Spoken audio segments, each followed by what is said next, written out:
ఎక్కడికి వెళ్ళాలి sir? Post office. Hello, చెప్పు సుభా. ఎక్కడున్నావు నువ్వు? లీవ్ పెట్టొస్తానని పొద్దున్నంగా వెళ్ళావు. 9 o'clock ప్రొఫెసర్ని మీట్ అవ్వాలి. ఇప్పుడు 9:10. అక్కడికే బస్సులో వస్తున్నా. బస్సులోనా? కొంచెమన్నా సీరియస్నెస్ ఉందా నీకు? నువ్వు చెప్పావని నేను ఇక్కడ వెయిట్ చేస్తున్నాను. సరే, ప్రొఫెసర్ని ఎలా మీట్ అవుదాం మనం? డాంగ్లీ ఆయనతోనే ఉంటాడే. ఆ ప్రొఫెసర్ నెంబర్ ఉంది కదా, దాని SMS పంపు.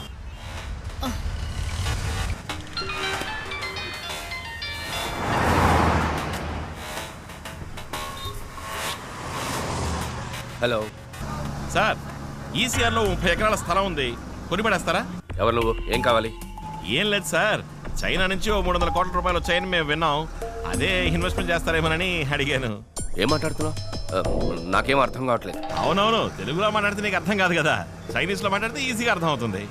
ఈ మధ్య ఇచ్చి పుచ్చుకోవడాలు అక్కడే కదా జరుగుతుంది. హలో, ఏదో అరకొరగా తెలుసుకుని ఆపదతో ఆడుకోవద్దు.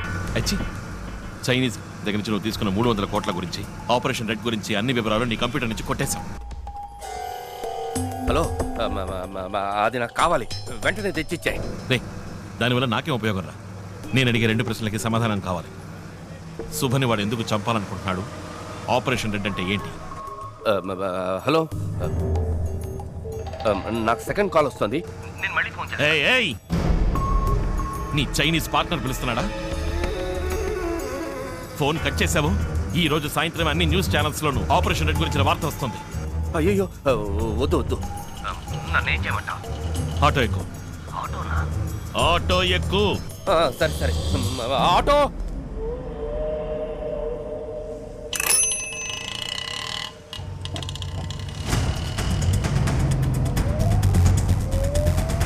ఎక్కేవా? ఎక్కడికి రావాలి? ప్యారిస్ కార్నర్ వెళ్ళమను. పారిస్ కార్నర్కి వెళ్ళవయ్యా.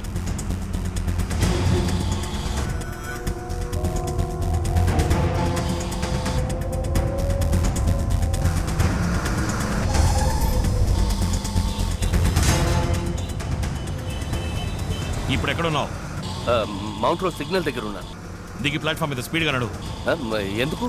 దిగి ప్లాట్ఫామ్ మీద స్పీడ్గా నడు.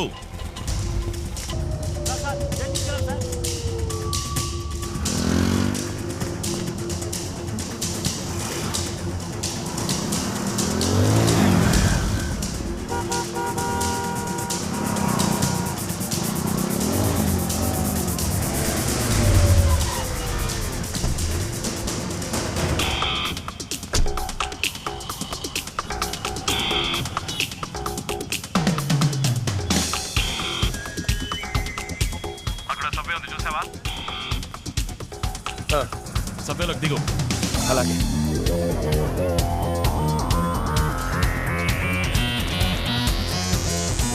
దిగేవా?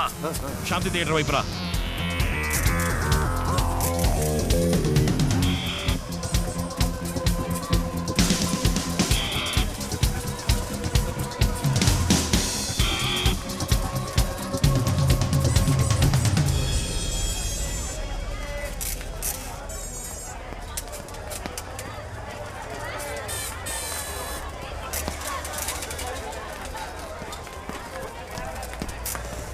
వచ్చావా? నీ ముందున్న బస్సులో ఎక్కువ.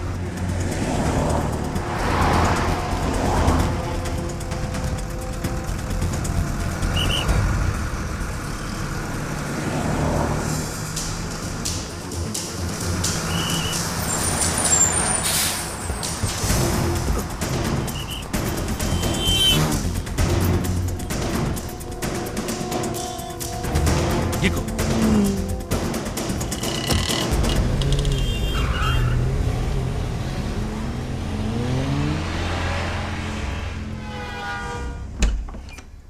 ఏంటి విషయం? సడన్ గా లోపలికి రా. మై గాడ్, ఇదేమిటి సార్? సార్, ఎవరు సార్ మిమ్మల్ని కొట్టింది? నేనే. Hey, what's this? How can you raise your hand and professor? డేయ్, వీడేం చేశాడో తెలుసా? చైనా దగ్గర 300 కోట్లు డబ్బు తీసుకున్నాడు. ఆపరేషన్ రెడ్ అని ఏదో చేయబోతున్నారట. డేయ్, చెప్పరా? ఆపరేషన్ రెడ్ అనేది చైనా ఇండియా మీద చేయబోయే బయోవార్. బయోవార్ అంటే? పూర్వం దేశానికి యుద్ధం వస్తే కత్తులతో పోరాడేవారు. కొంతకాలం తర్వాత తుపాకులతో యుద్ధం చేశారు. ఆ తర్వాత వాళ్ళ దేశాల్లో ఉంటూనే క్షిపణులు అణుబాంబులతో యుద్ధం చేశారు. కానీ ఈ బయోవార్కి తుపాకులు అక్కర్లేదు, రాకెట్లు అక్కర్లేదు. It's a virus. 6th సెంచరీలో హాన్సీ అనే వైరస్ సోకి చైనాలో లక్షలాది మంది చనిపోయారు. అదే వైరస్ని మళ్లీ తయారు చేసి ఇండియాలో వ్యాపింపచేయడానికి డాంగ్లీ అనే స్పెషలిస్ట్ని పంపించారు. వాడు ఆ వైరస్ని ఒక వీధి కుక్కకి ఇంజెక్ట్ చేశాడు. అలా ఇంజెక్ట్ చేయబడిన ఆ కుక్క 24 గంటల్లో వైరస్ ప్రభావంతో పూర్తిగా వ్యాధికి గురవుతుంది.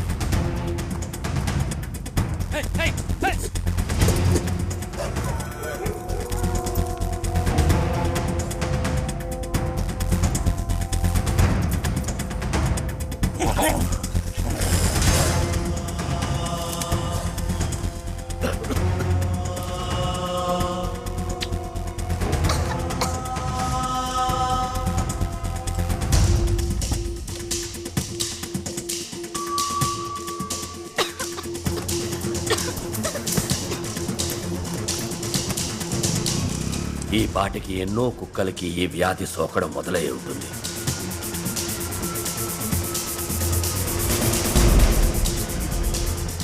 కుక్కల నుంచి మనుషులకి అతివేగంగా సోకుతుంది.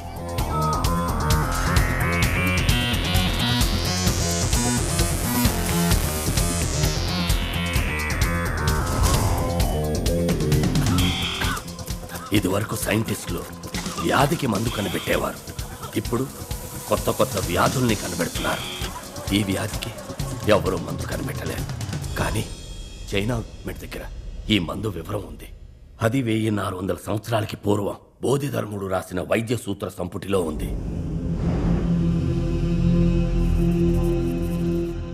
ఈ వ్యాధి వ్యాపించిన 60 రోజుల్లో ఈ దేశ జనాభాలో 30 లక్షల మంది చనిపోతారు. ఈ వ్యాధికి ఎవరూ మందు కనిపెట్టలేరా అని పరితపించే సమయంలో చైనా దీని మందుని విడుదల చేస్తుంది. ఆ మందు కోసం చైనా విధించే ఏ నిబంధనకైనా ఇండియా తల వంచి తీరాలి. అందుకే ఈ బయోవార్.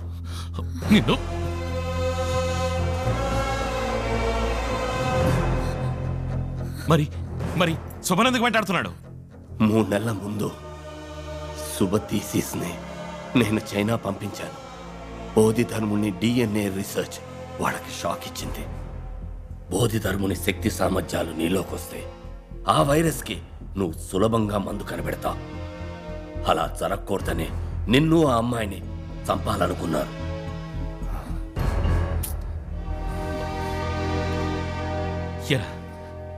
ఏం కావాలరా మీకు? డబ్బు కోసం ఏమైనా చేస్తారా? అసలే నకిలీ డాక్టర్లు, నకిలీ మందులు. ఉన్న రోగాలు చదవని కొత్త రోగాలు కూడా. మీ కుటుంబాలుగా రోగాలు అంటుకుంటే ఆలోచించరా? Arvind, one second Arvind, we have to do something. ముందు సిటీలో ఈ వ్యాధి స్ప్రెడ్ అయిందేమో తెలుసుకోవాలి. మా అంకుల్ సిటీ కార్పొరేషన్లో పనిచేస్తున్నారు. ఆయన ఫోన్ చేసి కనుక్కుంటా. Call him immediately. We have to deal with this one step at a time.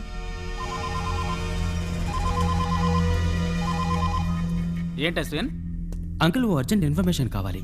సిటీలో ఏదైనా కొత్త డిసీజ్ వ్యాపించిందా, ఎవరైనా చనిపోయారా అని తెలియాలి. తర్వాత వెటనరీ హాస్పిటల్లో కుక్కలకి ఏదైనా వ్యాధి సోకిందేమో తెలుసుకోవాలి. ఓ 20 minutes టైం నేనే ఫోన్ చేస్తాను. Okay uncle. 20 minutesలో ఫోన్ చేస్తా అన్నారు.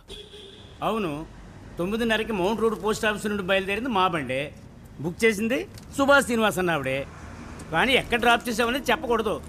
రూల్స్ లేవు. No rules, no details. Give me the address. Fast track, can I help you? 19th Avenue, Soumitri apartments, Ashok Nagar. 10 నిమిషాల్లో బండి వస్తుంది మేడం అక్కడికి. ఏంటే నువ్వు పోలేదా ఇంకా? I said I need the address. What is your name? Dong Li. Dongli అన్నంత మాత్రాన పేరు చెప్పు.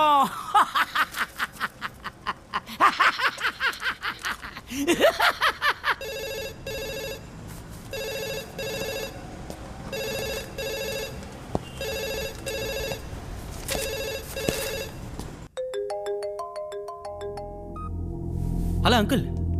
చెప్పండి. అశ్విన్, నువ్వు అడిగింది కరెక్టే. మాతా హాస్పిటల్లో నిన్న మధ్యాహ్నం 6 అడ్మిట్ అయ్యారు. అందులో ఇవాళ ఉదయం 8:30 ఒకళ్ళు, 11:30 ఒకళ్ళు చనిపోయారు. ఇంతవరకు ఏ వ్యాధిని డయాగ్నైజ్ చేయలేకపోతున్నారట. వెటనరీ హాస్పిటల్లో ఇంచుమించు ఒకే రోజులో 300 కుక్కలకు వ్యాధి సోకి ట్రీట్మెంట్కి వచ్చాయని చెప్తున్నారు. ప్రస్తుతం ఎంతవరకే తెలిసింది. ఓకే, ఇంకేమైనా వెంటనే మనం ఆ మాతా హాస్పిటల్కి వెళ్ళాలి. ఓకే, ఒక నిమిషం. ఈయన ఇమ్రాన్, ఆ రూమ్ లో ఏదైనా ల్యాండ్ లైన్ ఉందా? లేదు. లేదు కదా?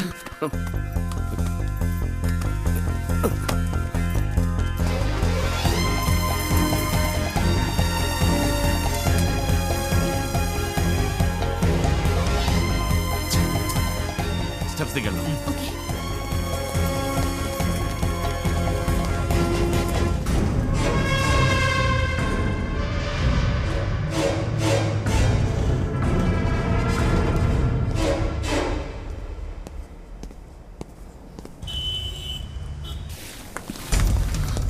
జనరల్ బోర్డు ఎక్కడుంది? రండి తీసుకెళ్తాను.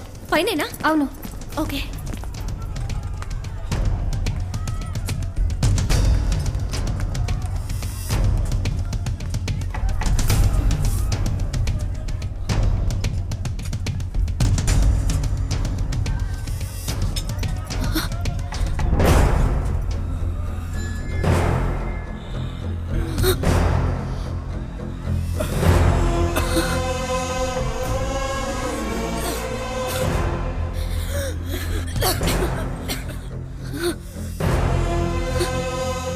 ఓ గాడ్, 6th సెంచరీలో వచ్చిన అదే వ్యాధి.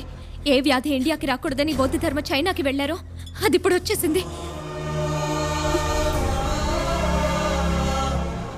ఎంత పెద్ద ద్రోహం! చైనా పండు ఎలాగైనా పట్టుకుని ప్రాణాలు తీసేయాలి. లేదు అరవింద్, ఇప్పుడు అది ముఖ్యం కాదు. వాడికన్నా ప్రమాదం వాడు వ్యాపింపజేసిన వ్యాధి. పేషెంట్స్ని ఇలా ఇక్కడే ఉంచితే వ్యాధి ఇంకా వేగంగా వ్యాపిస్తుంది. కమ్. ఇప్పుడు ఈ పేషెంట్స్ ఇమీడియట్ గా ఐసోలేషన్ వార్డ్ కి మార్చాలి. అశ్విన్, నువ్వు హెల్త్ మినిస్టర్ ని కాంటాక్ట్ చేసి సిచువేషన్ లోని సీరియస్నెస్ గురించి చెప్పు. ఓకే. ఇమ్రాన్, నువ్వు పేషెంట్స్ తాలూకు మెడికల్ రిపోర్ట్స్ కలెక్ట్ చేసి WHO మెయిల్ పంపు. నిషా, మాలతి, ఈ డిసీజ్ గురించి ఫుల్ డీటెయిల్స్ టెలిగ్రామ్ ద్వారా, మెయిల్ ద్వారా తెలియపరచండి. ముఖ్యంగా మీరిద్దరు న్యూస్ ఛానల్స్ ని కాంటాక్ట్ చేసి ప్రజలకి దీని గురించి అవగాహన కలిగించండి. అరవింద్, నేను వెళ్ళి హాస్పిటల్ డీన్ ని మీట్ అవుతాను. నువ్వు చీఫ్ డాక్టర్ ఎక్కడున్నారో చూసిరా. Okay, let's go. ఏంటమ్మా నువ్వు అనేది? 6th సెంచరీలో వచ్చిన డిసీజా? అవును డాక్టర్, 6th సెంచరీలో చైనాలో ఈ డిసీజ్ వచ్చి లక్షలాది మంది చనిపోయారు. కంచె నుంచి బోధి ధర్మ అనే వ్యక్తి అక్కడికి వెళ్లి నయం చేశారు. ఫారెన్ వెళ్ళిన ఫస్ట్ డాక్టర్ అన్నమాట. ఇప్పుడు ఆ డిసీజ్ మళ్ళీ ఇండియాకి వచ్చింది. అందులో 3 పేషెంట్స్ మీ హాస్పిటల్లోనే అడ్మిట్ అయ్యారు. ఏమిటమ్మా నువ్వు అనేది? General ward bed number 76, 77 and 78 doctor. ఓహో, ఆ అన్నవరం పేషెంటా? Yes yes. అది అమ్మవారమ్మా. చికెన్ పాక్స్ యాంటీవైరల్ ఒక డోస్ ఇస్తే మండే డిశ్చార్జ్. లేదు డాక్టర్, వాళ్ళని వేరే వార్డ్ కి మార్చాలి. జనరల్ వార్డ్ లో ఉంచితే 3 రోజుల్లో మిగిలిన పేషెంట్స్ కి వ్యాపిస్తుంది. వెంటనే వాళ్ళని వేరే వార్డ్ కి మార్చి అటెండ్ చేసే డాక్టర్ కి, నర్స్ కి ఫేస్ మాస్క్ ఇవ్వండి. ఇలా చూడమ్మా, బ్లడ్ టెస్ట్, యూరిన్ కల్చర్ అన్ని పరీక్షలు చేసి తీరాలి. రిజల్ట్ రావడానికి 5 రోజులు పడుతుంది. అంతవరకు అమ్మవారి ట్రీట్మెంటే. అంతకి నయం కాలేదంటే అప్పుడు మెడిసిన్ మారుద్దాం. Doctor please try to understand doctor. అంత టైం లేదు. Please understand doctor. నాకు టైం లేదమ్మా. అవుట్ పేషెంట్స్ కూడా నేనే చూడాలి. డాక్టర్,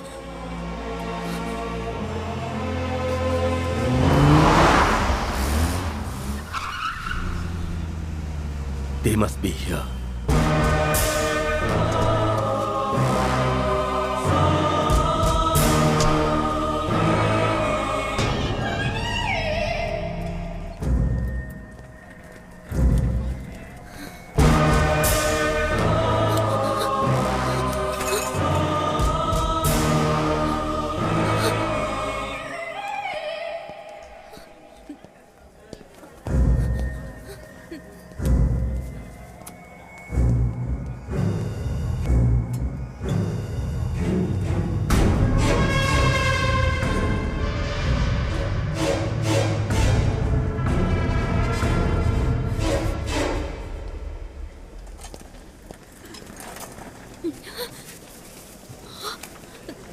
చీఫ్ డాక్టర్ మహా స్ట్రిక్ట్. డబ్బులు ఇవ్వకపోతే చూడని చెప్తున్నానా? ముఖ్యమైన విషయం మాట్లాడాలంటూ. Hello hello Arvind. ఏం శుభా? అరవింద్, వెంటనే హాస్పిటల్ వెనక నుంచి బయటకు వచ్చేసాయి. ఏ డాన్లీ మనని వెతుక్కుంటే ఇక్కడికి వచ్చాడు. ఇప్పుడు వాడు ఎక్కడున్నాడు? అరవింద్, తొందరపడకు. వాడిని మనం ఇప్పుడు ఏం చేయలేం. వాడి కంటికి చిక్కావంటే అంతా వృధా అవుతుంది. Arvind please understand. అరవింద్, ఇప్పుడు నేను ఎక్కడికి రావాలి? హాస్పిటల్ వెనక పక్కొచ్చాయి, నేను వస్తాను. వస్తాను.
Hello.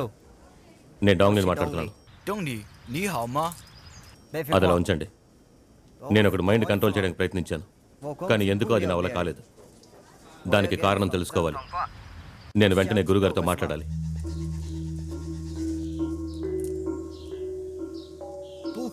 అలా జరిగే అవకాశమే లేదు. డాంగ్లీ అందరి మైండ్ని కంట్రోల్ చేయగలరు. అతను ఇప్పుడు ఎక్కడున్నాడు? దక్షిణ భారతంలోని తమిళనాడులో ఉన్నాడు. అక్కడున్న ఒక వ్యక్తి మైండ్నే కంట్రోల్ చేయలేకపోయానని చెప్తున్నాడు.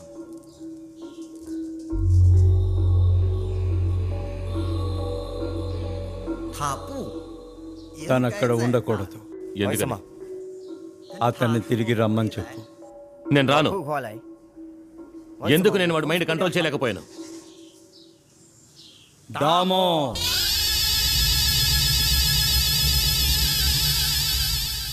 అది దామో రక్తం. అప్పుడే ఆయన్ని చంపేశాం. ఇప్పుడు ఆయన రక్తం ఏం చేస్తుందో చూస్తా.